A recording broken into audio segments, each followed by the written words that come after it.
یہ اس وقت کی بات ہے جب مجھے ٹیوشن دینے اپنے سے 2 سال چھوٹی لڑکی کو جانا تھا۔ انہوں نے مجھے گھر پہ ہی اسکول ٹیچر ہائر کیا تھا۔ ایک دن اس کے بہت ہی زیادہ قریب آ گیا، اس کا پاؤں پھسلا اور ہمارے درمیان سب کچھ۔ ہاں، یہ اس وقت کی بات ہے جب میں بہت ہی امیر گھرانے میں ایک ٹیوشن ٹیچر کے طور پہ ٹیوشن دینے جایا کرتا تھا، اور وہ ساری لڑکیاں، تینوں بہنیں جو تھیں وہ بے حد خوبصورت تھیں۔ ماحول کافی زیادہ چل تھا، گھر بہت ہی بڑا تھا، گھر میں ہر طرح کی آسائش تھی، ہر طرح کی سہولت تھی۔ تینوں بہنیں ایک دوسرے سے بڑھ کے خوبصورت تھیں، اور خوبصورتی کا عالم یہ تھا کہ کوئی بھی دیکھتا تو پگھل جاتا۔ خیر، زندگی چل رہی تھی، چل پڑی۔ تینوں بہنوں میں سے جس کو میں ٹیوشن دینے جایا کرتا، وہ تھوڑا میرے زیادہ قریب ہونے لگی، تھوڑا مجھ سے زیادہ بات کرتی، میرے قریب ہونے کی کوشش کرتی۔ مجھے سمجھ نہیں آ رہا تھا یہ سارے معاملات کیا چل رہے ہیں، کس طرح سے مجھے ورگلا رہی ہے، مجھے اشاروں اور کنائیوں سے اپنی طرف ورگلانے کی کوشش کرتی۔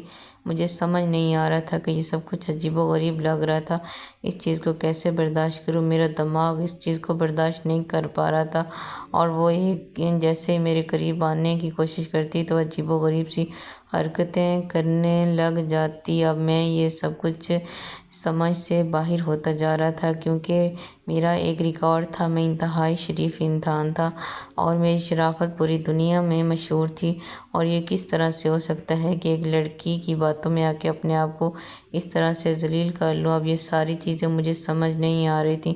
خیر، ایک دن ایسا ہوا کہ لڑکی اپنی عادتوں سے باز نہیں آ رہی تھی، اور بارش بہت زیادہ ہو گئی، اور وہ جان بوجھ کے باہر آ گئی اور زور سے پاؤں پھسلا اور مجھے اپنی طرف مائل کرنے کی کوشش کر رہی تھی۔ اس کے گھر میں اس وقت کوئی بھی موجود نہیں تھا، اور یہ سارا معاملہ سمجھ نہیں پا رہا تھا۔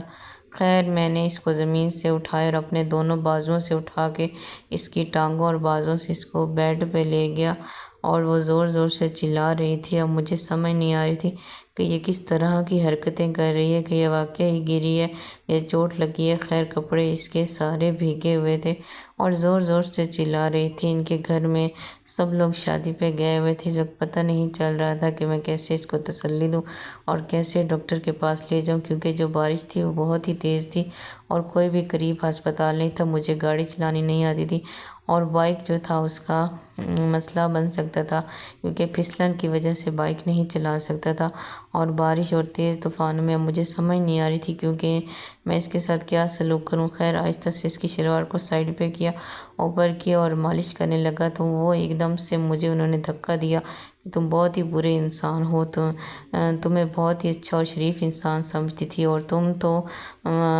پہلے تو وہ آرام سے مالش کرواتی رہی، پھر ایک دم سے مجھے دھکا دے دیا۔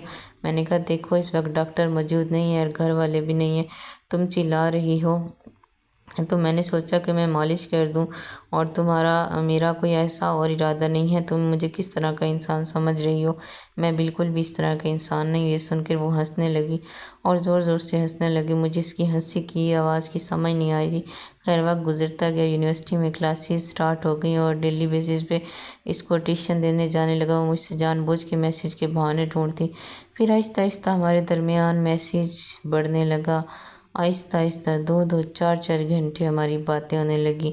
اب مجھے سمجھ نہیں آ رہی تھی کہ میں کس طرح سے ایک لڑکی کی باتوں میں گھرتا جا رہا تھا، اور یہ سارا سین تھا، یہ کیا عورت تھی، مجھے سمجھ ہی نہیں آ رہی تھی۔ خیر، جیسے ہی یونیورسٹی سے فری ہوتی وہ مجھے میسج کرتی، اور میں ان کے گھر چلا جاتا، ہمارے درمیان باتیں ہوتی۔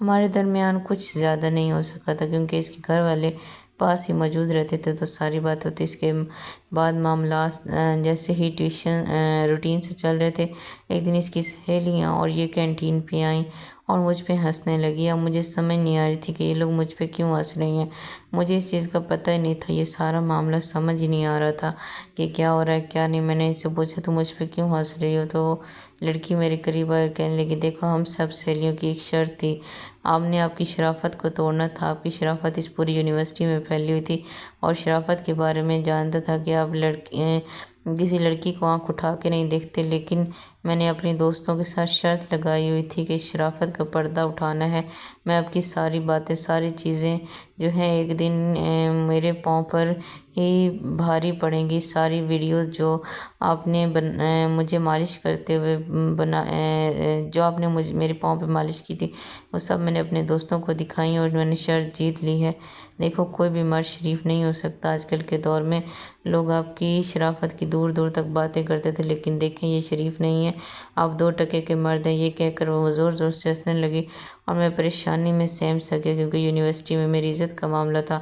خیر، میں نے کسی بھی طرح سے چپ کر کے وہاں سے نکلنے کی کیونکہ میں مزید کوئی بحث نہیں کر سکتا تھا۔ پھر ایک دن اس کی کال آئی اور میسیج ہے۔ میں نے کہا، کیا کہنا چاہتی ہو مجھ سے؟